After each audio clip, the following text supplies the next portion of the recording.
салому дуруди бепоён ба ҳамаи шумо тамошобинони азизи телевизиони садо ва симои шаҳри Панҷакен. Чун ҳар вақта бо шумо ҳастам, ровии барномаи Дунёи рангин рӯдаки Норуф ва манзури шумо мегардад нашри навбатии барномаи Дунёи рангин.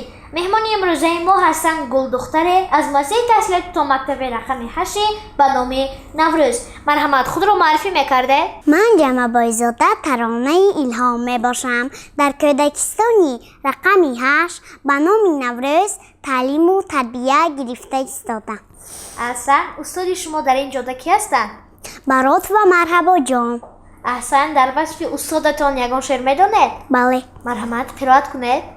муаллими меҳрубон, меҳратон дар дилу ҷон, лафзи ширини равон, мо аз шумо омӯхтем ба ҳар савол ҷавобро, донистани ҳисобро, ҳам хондани китобро. мо аз шумо омӯхтем ҳифзи хоки ватанро, ба вай содиқ буданро, лафзу боғу чаманро мо аз шумо омӯхтем. ташаккури зиёд, аҳсан ба шумо. чӣ тавре ки ба ҳамагон маълум аст, мо соли равон 110 солагии устод Мирзо Турсунзодаро ҷашн мегирем. шумо дар васфи устод ё аз эҷодиёти устод ягон шеър медонед? бале.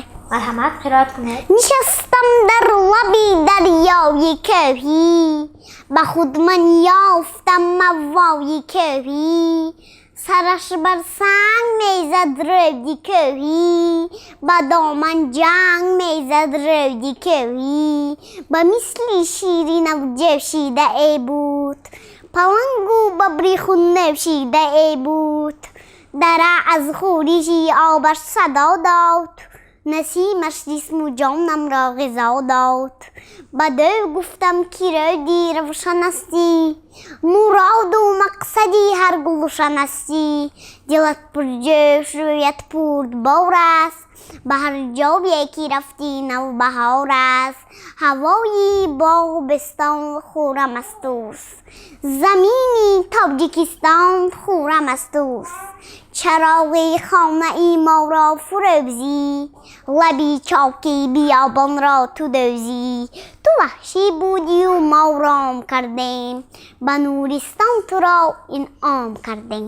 миннатдорӣ баён менамоям ва метавонед як шеър дар васфи модар қироат кунед? бале. марҳамат. хушрӯз модарам, дилсӯз модарам, ганҷи ягонаям, хуршеди ховарам, фарзанди ту бузург, фарзанди ту кавон, монанди зиндагӣ, умри ту ҷовидон.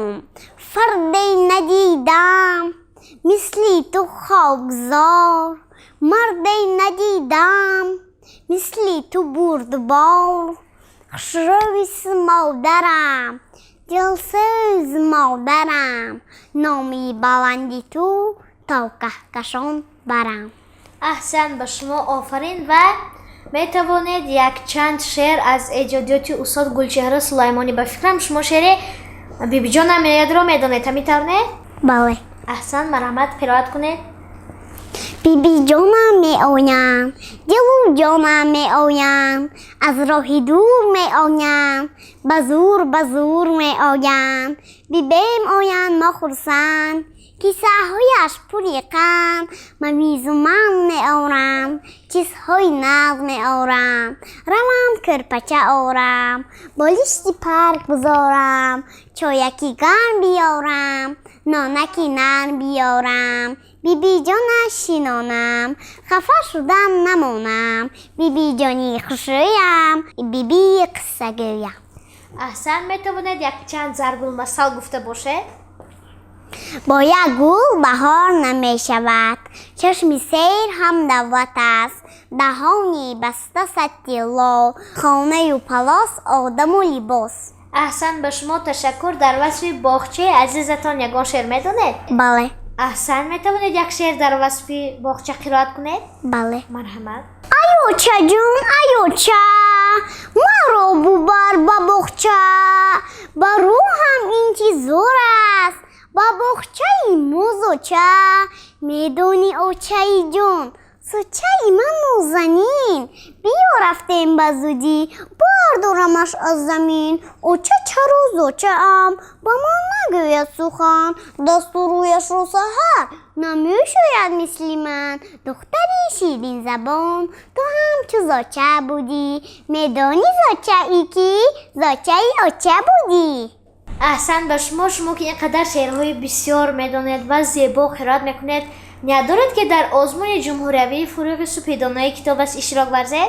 بله من میخواهم که در آزمون فروغ سپیدانایی اشتراک نموده دانش خود را زیاد گردانم. احسن به شما تشکر زیاد که در آزمون جمهوری فروغ سپیدانایی کتابش اشتراک می‌ورزید و ما به شما برای کامیابی ها آرزومندیم و شما که در آزمون فروغ سپیدانایی اشتراک می‌ورزید باید در وصف کتاب شعر دانید. در وصف کتاب شعر می‌دانید؟ بله. قرائت کنید.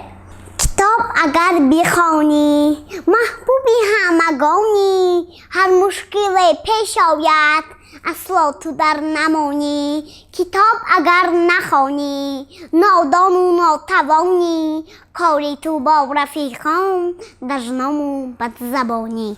احسن تشکر زیاد و شما در وصف زبانمان یگان شعر می‌دانید؟ بله. مرحمت قرائت کنید. زبانی شیر است زبانی تاجیک جهانی مهر است مکانی تاجیک زبانی تاجیک فروغی محفیل عزیز روشن چراغی منزل بدیده تابان عزیز رهیننگ عزیز دانش عزیز فرهنگ زبانی مادر به جان برابر چون انگوبین است بین و تو باور زبانی تاجیک بقای کشور به هر یکی ما چون مهری مادر.